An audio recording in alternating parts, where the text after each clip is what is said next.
Hey guys, it's Mrs. Hopkins here, and I'm going to show you the steps you need to make your own tessellation. And we want our tessellation to resemble leaf shapes. Does it have to look like a real leaf shape? No, so we're just gonna go with it.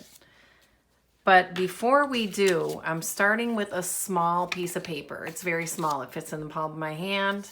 If you have mini Post-its at home, those would work great. Otherwise, just cut yourself a rectangle. And I want a square. So if I'm working with a rectangle, I'll show you a little trick to make it a square. I'm going to start at this top right corner and I'm going to fold it over to the side. And this extra part that's left, I'm going to cut that off. Say goodbye to that. Open it up. And we have pretty close to a square shape, okay? It's not going to be exactly perfect, but it's close enough. So what we're going to do is when we make our tessellation, we want to make a line on one side and the bottom, okay? That's how we're going to do this one. So I'm going to make a line on the right side, and then I'm gonna make my line at the bottom. So I've got these two lines, okay? So I'm gonna label this shape 1 and shape 2. I'm going to cut out shape 1, and I'm just gonna cut right on the line.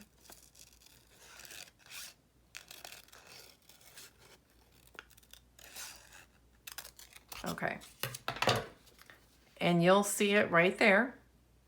What I want to do is I'm going to tell my shape 1, yeah, you need to move it back there, bud. So we're going to move it back to the other side of the square, and we're just going to tape it on. If you don't have tape, then use a glue stick and glue it right at the edge. Now I'm going to go down to shape 2, and I'm going to cut on the line.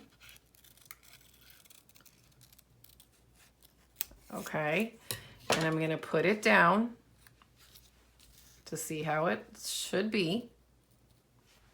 And I'm going to move my shape number 2 up to the top. So we're going to move that up to the top. We're going to tape it. Again, if you need to, you can glue it. I have a little extra tape showing, so I'm going to get rid of that. So now I've got this weird looking shape, okay? So this is going to be my little leaf shape. So this is the test to see if it works. You get a white piece of paper and you put your shape down and you're going to trace around it.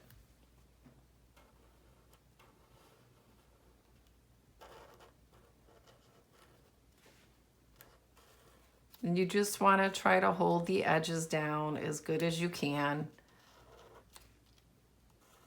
It doesn't have to be exactly perfect, but you want it to be as close to the same shape.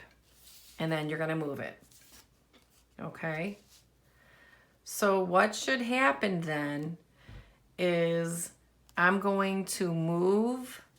So here's my shape. I'm going to move it over and it's going to fit right in. It's going to fit right in. I'm going to trace it again.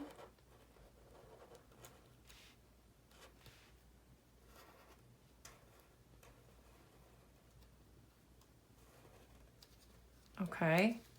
And, oops, let me get that part. So I have it here. I have it here. Now I'm going to slide it down. Sure enough, it's going to fit. So I'm going to trace it.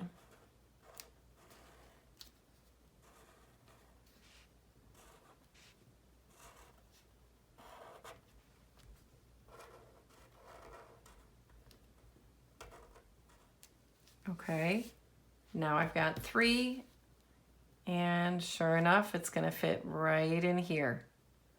So I already have these 2 sides done. I'm just going to trace the sides that aren't already there.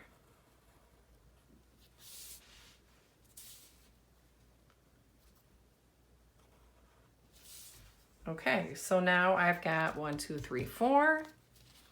So what I can do is I can bump it up, and sure enough, it's gonna fit.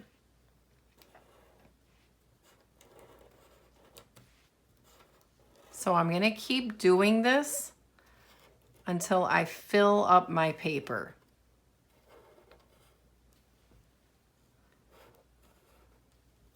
So here we go again. Now when I move it over, this is gonna fit here. If it doesn't fit exactly, that's okay, as long as it fits the overall shape, as long as it generally fits.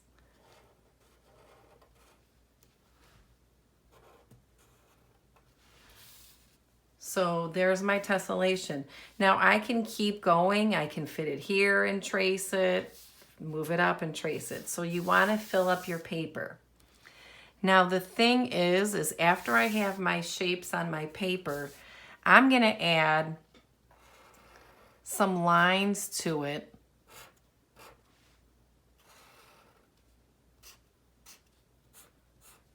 to give it an appearance of leaves, right?